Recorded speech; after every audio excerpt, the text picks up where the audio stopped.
I'm late to the party on Invincible, but I started watching it. I binged watched it. Haven't done that in a long time. And I searched these figures on eBay, and I couldn't believe the price. Then lo and behold, I went into a local comic store, and they had them still for $30. I will let you know if it's worth 30, let alone overpaying 150, or is that vice versa, 150, let alone 30. That's how it goes. We'll talk about Omni Man next on Toy Game. Hey! Oh! Toy Games! Toy Games! Please.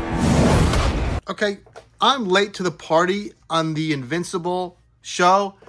Like I said, I binged watched the first season. Really enjoyed it. Just started season 2. So I was like, I want to see what's going on with those Diamond Select toys. Couldn't find him anywhere. He's on eBay for anywhere from $100 to $160. Wasn't doing that. So I knew a toy store / comic store locally always has figures from Diamond Select. The guy over orders Diamond Select toys. And he had them for $30. You know, credit to him for not jacking up the prices. I mean, normally Diamond Select is $25.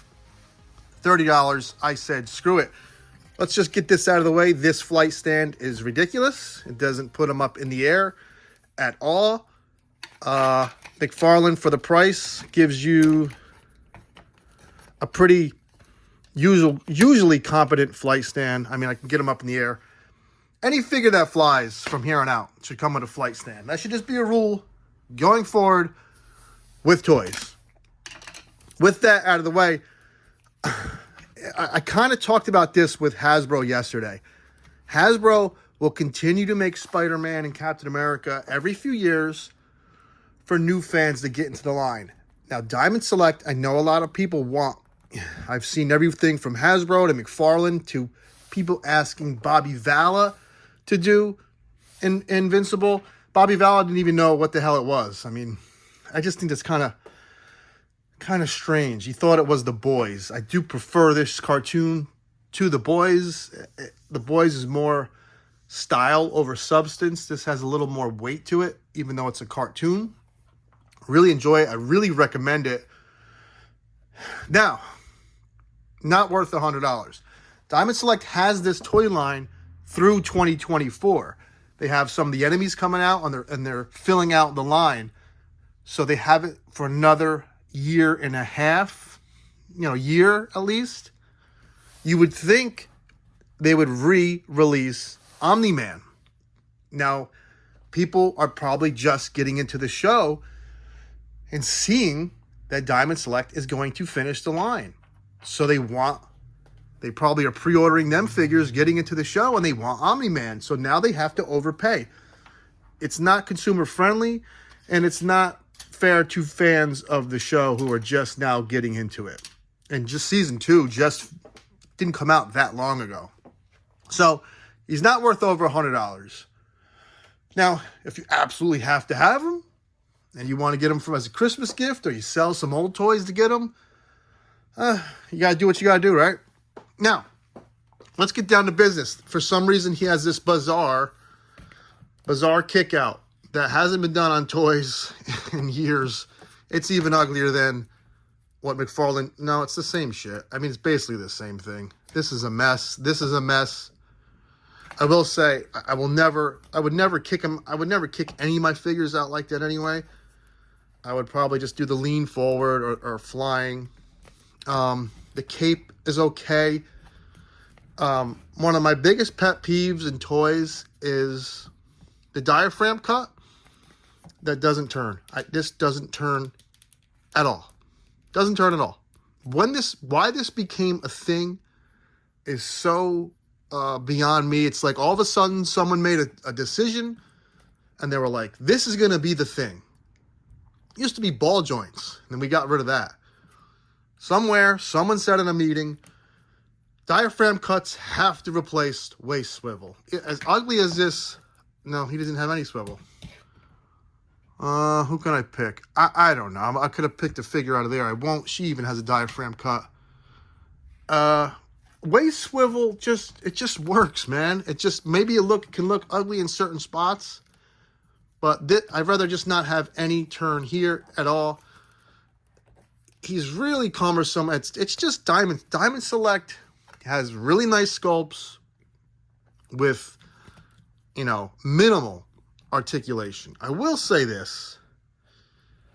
It's a good looking figure though. Let's get a side by side with the cartoon. It does the job, okay? What I think might help this figure, being that we're so used to it being in a cartoon, is sort of doing this, where you go with the dark, see the cell shadedness, or whatever you want to call it, the cartoon lines, there, maybe somewhere in the leg, just some lines, maybe, and it'll look a little more striking, a little bit closer to the cartoon or graphic novel. You do get a closed-mouthed head portrait as a nice touch. You do get, because the first season, a lot of talk is about, a lot of flashbacks, and baseball is a theme, so you get nice looking hand with the baseball and a glove hand. You get the classic Superman flying hand. So you get some stuff. That portrait looks decent. Looks like Tom Selleck.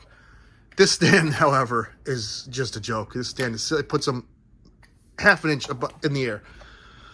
If you could find him for $30, or if Diamond Select re-releases him, as long as you don't put him in any kooky pose, could he be slightly beefier? Maybe. I've seen a lot of customs of this guy using the McFarlane Dark Knight Superman buck, and he looks great, and they get a 3D printed head. I don't hate it, but I also only paid $30 for it. If I paid $100 for this, unless I was a super fan, I'd probably be a little worried about how I handle my money. You know what I mean? But as I mentioned, if you get some my voice as I go through puberty, if you get some Christmas money, if you sell a figure, if you just haven't bought figures in a few weeks or a few months because nothing has come out that you really like and you love this Invincible cartoon, maybe go for it. Take care, have fun. I will have another video maybe later today, but definitely tomorrow. Whoa.